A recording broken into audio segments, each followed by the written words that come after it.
Good morning from London. It's Rupert and Paul's weekly catch-up from Climate Transformed. Paul, you've been in the hot seat for one this week. How have you found things?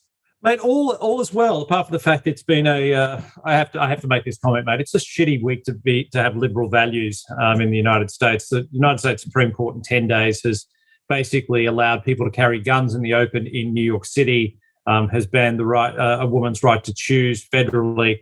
And yesterday, for those of you who were asleep, there was a major win against the Environmental Protection Agency in the United States and permitting it is not really permitted to regulate utilities and how much carbon and greenhouse gas emissions that they release.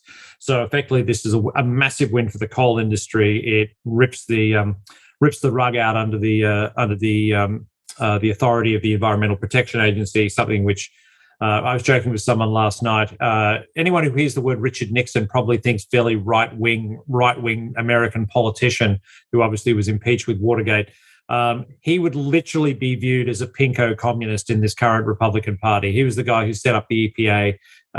He was the guy who basically put environmental priorities on the map in the United States. And some 50 years later, they have been ripped apart, which is really, really disappointing. And there's a bunch of obviously great writing that's come up on this, and there's some stuff I put some stuff on our Telegram group. But this is incredibly problematic in terms of allowing the United States to achieve its net zero goals. Put it this way, this is on a standalone basis, would make it incredibly difficult.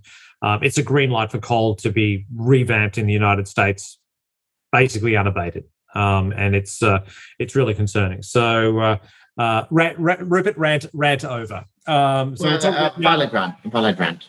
Yeah, it's worrying how backwards we seem to have gone from COP26, which was only a matter of months ago.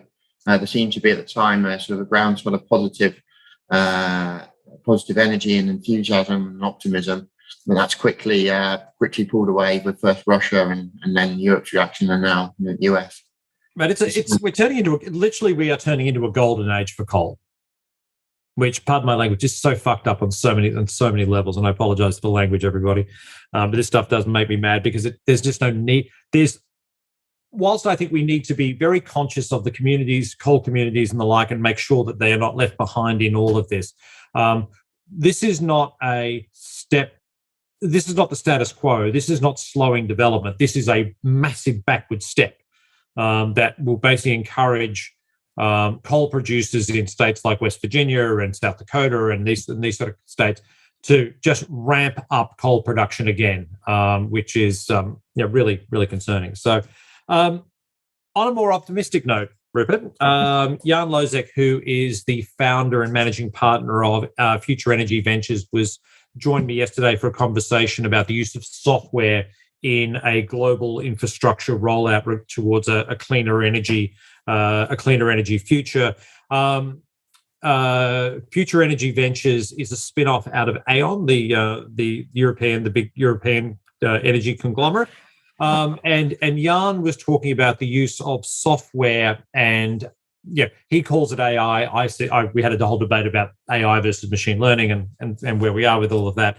But the use of software and the software investments that they make in future energies, about 40% in future energies. So that would be them working with a utility grid to allow them to have software where they're able to buy energy from consumers at their homes if they generate power from solar sources, if they can give back electricity to the grid via their electric vehicle. They do that sort of stuff in terms of future energy. There's the work they do with future cities, which is effectively funding software for smart buildings, smart smart commercial spaces, smart residential spaces, and we talked a lot about what's the role of the utility in a future smart city, which I thought was an intriguing part of the conversation. And then finally talking about future technologies, which is sort of how you bring this from a software perspective, how you bring this all together. So really interesting guy. They put out about $250 million worth of capital so far into all dedicated into the software space. We talk a lot about the risks of investing in climate software and the like. So very interesting conversation. And next Tuesday, Wednesday, and Thursday, we've got three events coming up. Caroline's doing Women in Green Hydrogen with Lisa McDermott from ABN AMRO. Is that correct? That's right. Yeah. So we've got the big Dutch bank on.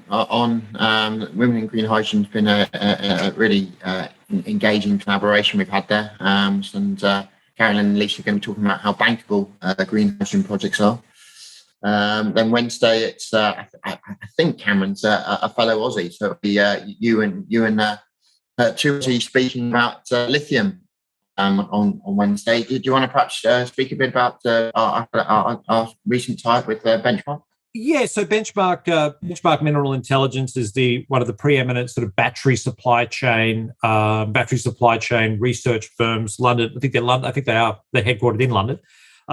Cameron is based in Australia, and we have a collaboration with Benchmark now to talk to their analysts on a monthly basis. So once a month, we'll get someone to come in and talk about their quarterly programs that they do. First one is going to be on lithium markets. Title of this is "How Tight is Tight," and it's the global a look at the global assessment that they do once a quarter on lithium markets. But we'll have Casper Rolls, who's the head of research over at Benchmark. We'll have him and his team coming in talking about nickel. We'll talk about cobalt. We'll talk about sort of the battery supply chain, the battery supply chain as a whole. We'll look at the gigafactory rollouts around the world. So they'll be a regular contributor to content, which starts with Cameron on Wednesday. And then an interesting one, which is Blue Latitudes, which is a topic called Rigs to Reef, which Rupert, I'll get you to explain, is about sort of changing the sort of looking at oil rigs in their post life and how they can be sort of something environmentally sustainable. Exactly. Yeah. So taking a negative of a oil rig that has no longer got a purpose, and then rather than decommissioning it entirely, making it safe, I'm guessing, but then just keeping some of the infrastructure there to make an artificial reef. So a really nice project there. Look forward to speaking to the two ladies that founded the business, Amber and Emily, and hear how they have managed to engage with the oil industry, because I suspect it's a win-win, because for an oil company, a asset that's come to its end of its life becomes a liability, and it's the huge cost involved in decommissioning that. So to turn that liability into something that can do good for nature sounds a win for all parties. So looking forward to speaking to those two on Thursday. Brilliant. No, but that's interesting. Everyone, registrations for voluntary carbon markets at Gold Rush, which is September 13 and 14, is now live. And so please, we've got around 40 odd speakers confirmed. The goal is to get to 70. It's something like that. We're at around 25 hours of content over 2 days. No one expects you to watch 25 hours of content. Rupert, I doubt I will watch 25 hours of content, but we'll have something for everybody. Everything from project developers through sales and trading, carbon as an asset class. We're going to cover a lot of different areas. So everyone, climatetransform.com. Click the link. Please register. We'd love to see you. Rupert, good luck with Archie and what's going on with school today. And thank you. Yeah, everyone. We'll chat to you all next week. Cheers, Paul. Thanks, everyone.